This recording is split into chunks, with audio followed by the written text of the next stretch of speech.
Bonjour à tous et à toutes et bienvenue dans Faille Sécu, épisode 12 du 5 novembre 2024 intitulé Mon ordi télétravaille tout seul, une aubaine. Vous travaillez à distance pour une grande entreprise et on vous propose de travailler pour vous à distance? Qui se cache derrière ces propositions? On va le découvrir dans ce nouvel épisode de Faille Sécu.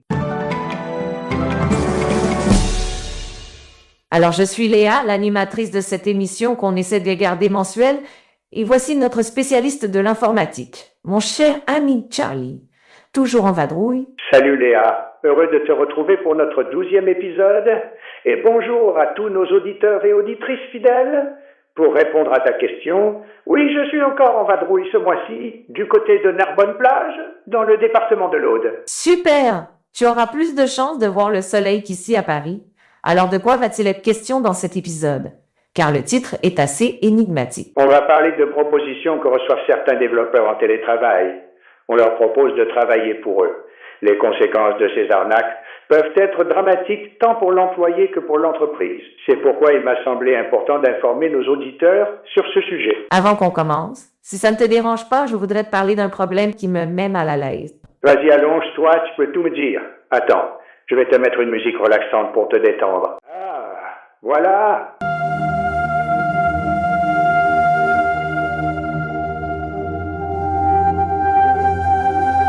Te fiche pas de moi, c'est pas drôle. Allez, vas-y, vide ton sac. Voilà, ça fait quelques semaines que je suis harcelée par quelqu'un qui dit m'avoir observé. Il dit qu'il sait ce que je fais sur mon ordi et peut le révéler à tous mes contacts. Mais ça, c'est une arnaque. On en reçoit tous les jours de tels messages. Oui, je sais, d'habitude je n'y prête pas attention, mais là ça a l'air sérieux.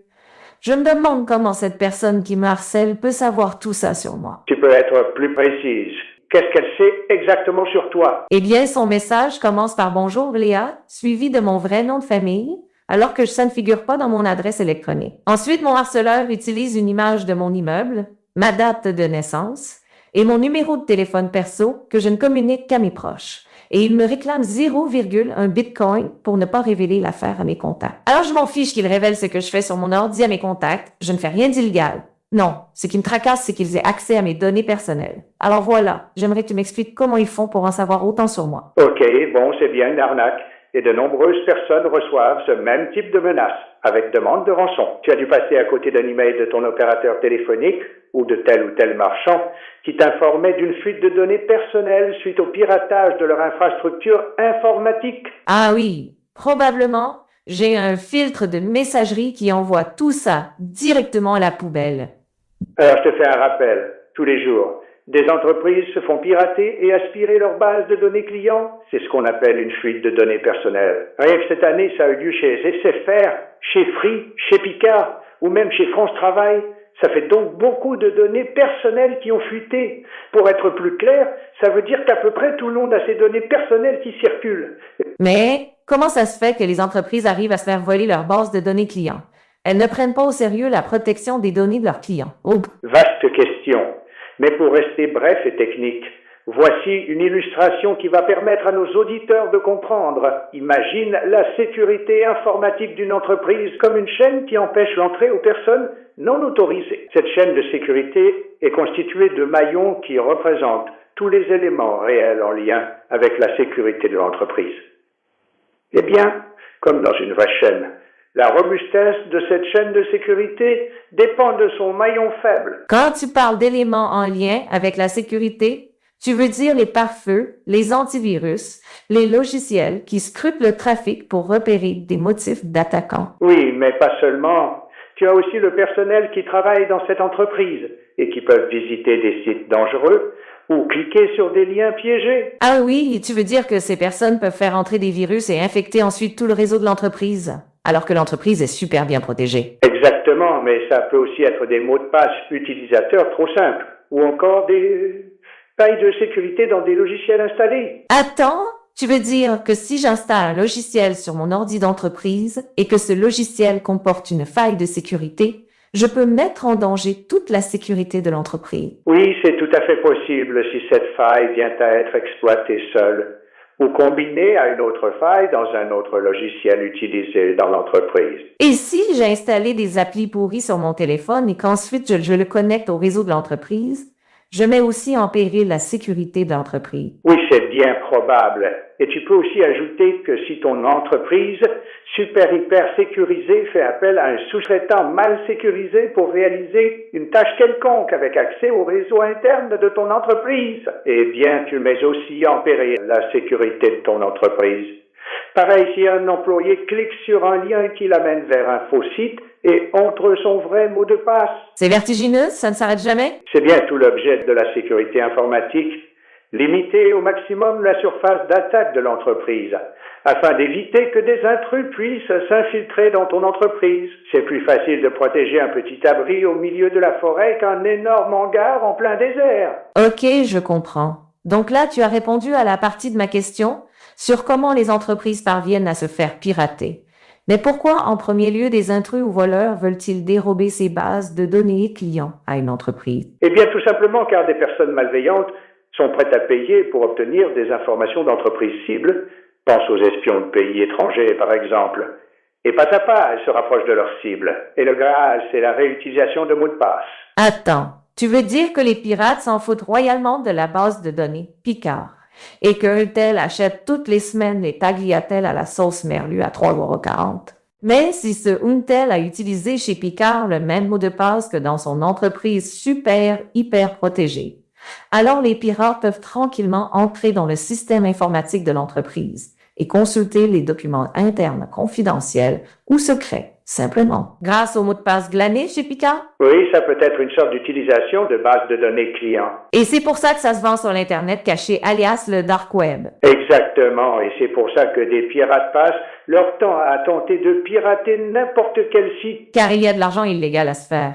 En tant qu'individu, on peut faire quelque chose contre ça? Bien sûr, en tant que client, tu n'as pas la main sur le niveau de sécurité informatique du magasin du coin qui te propose un compte client. Mais tu peux toujours utiliser un mot de passe différent pour chaque site. Firefox propose par exemple de te générer un mot de passe sécurisé et de le retenir pour toi. C'est la chose à faire. Ne jamais réutiliser les mêmes mots de passe et si possible utiliser des alias de messagerie comme propose Firefox Relay. On dirait que tu travailles pour Firefox. Tu ne cites que? Oui, c'est vrai, il existe d'autres solutions, mais je ne les connais pas. Et Firefox est gratuit et sécurisé. C'est pour ça que je me permets de les citer, mais ils ne soutiennent pas cette émission. Ok, je te laisse reprendre sur les actions que les clients peuvent prendre pour éviter que leurs données personnelles se retrouvent dans la nature. Donc en premier, on utilise des mots de passe complexes et différents pour chaque site, sans jamais réutiliser le même s'il est très complexe. Car s'il est compromis sur un site, les pirates vont l'essayer sur d'autres sites.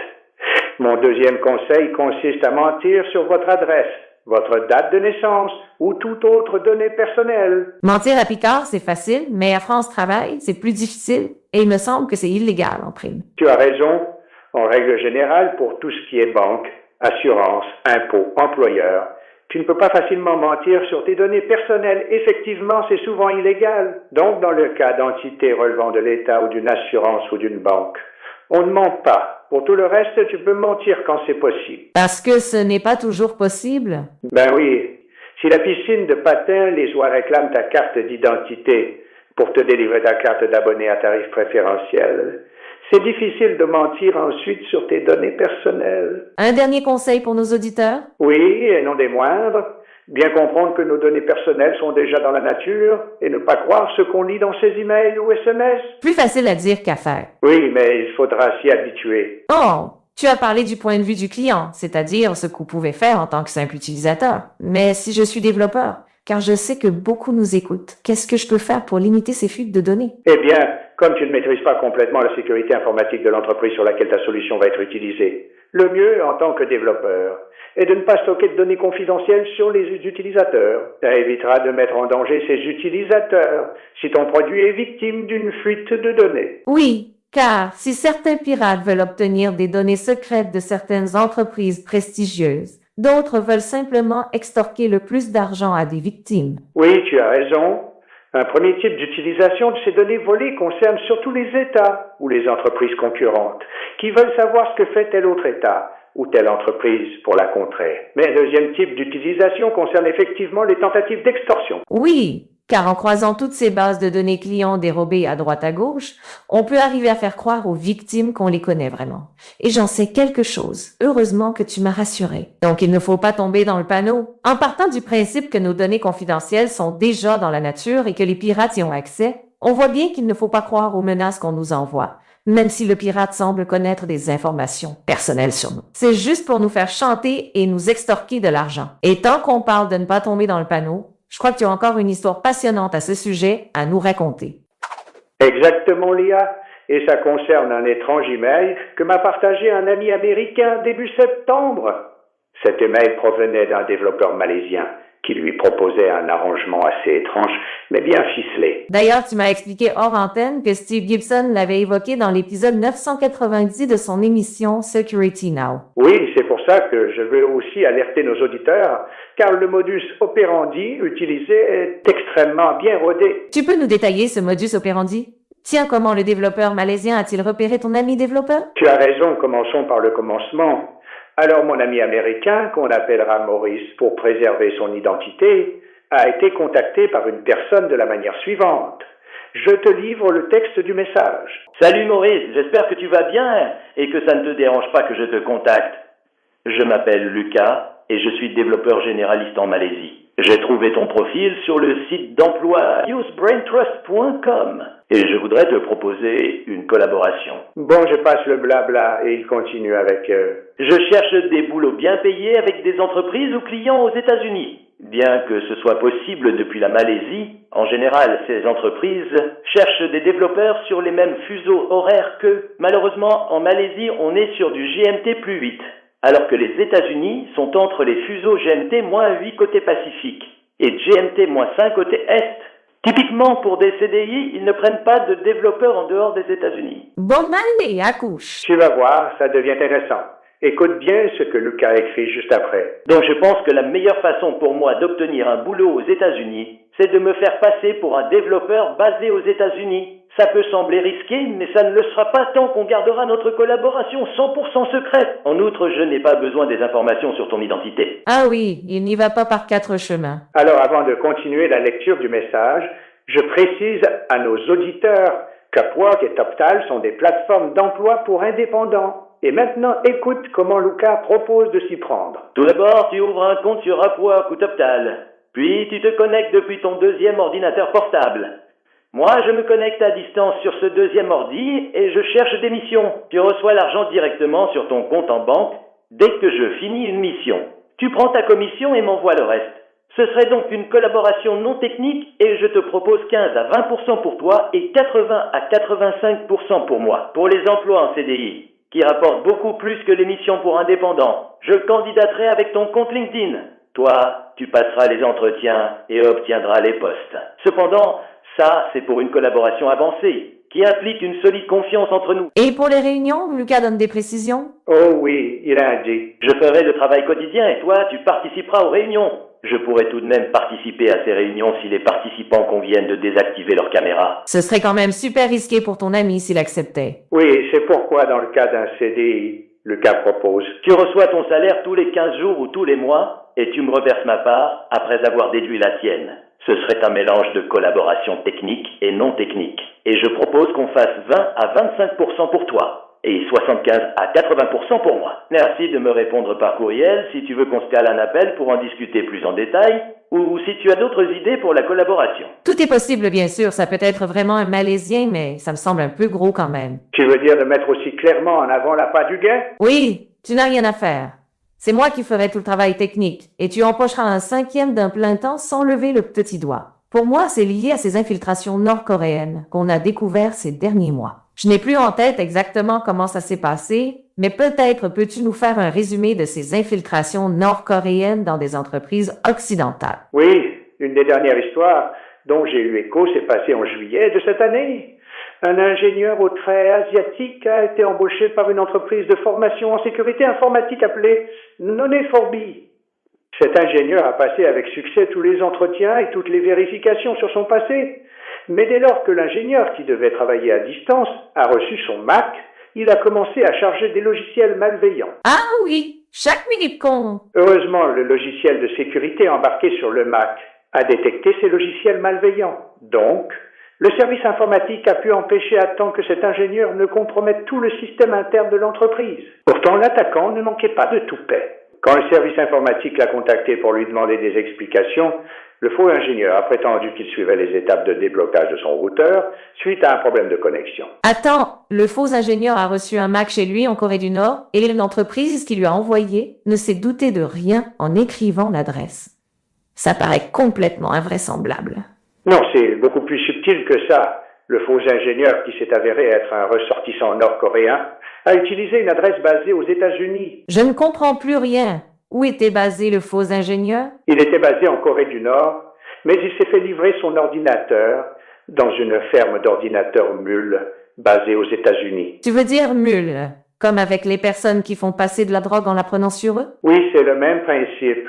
Et c'est le terme qu'ils utilisent dans leur article de blog. Donc, si je résume, un complice nord-coréen reçoit aux États-Unis, dans une ferme d'ordinateurs, le Mac envoyé par l'entreprise. Il le connecte au réseau et l'employeur voit bien une connexion nationale états-unienne. Donc, jusque-là, tout est cohérent pour l'employeur.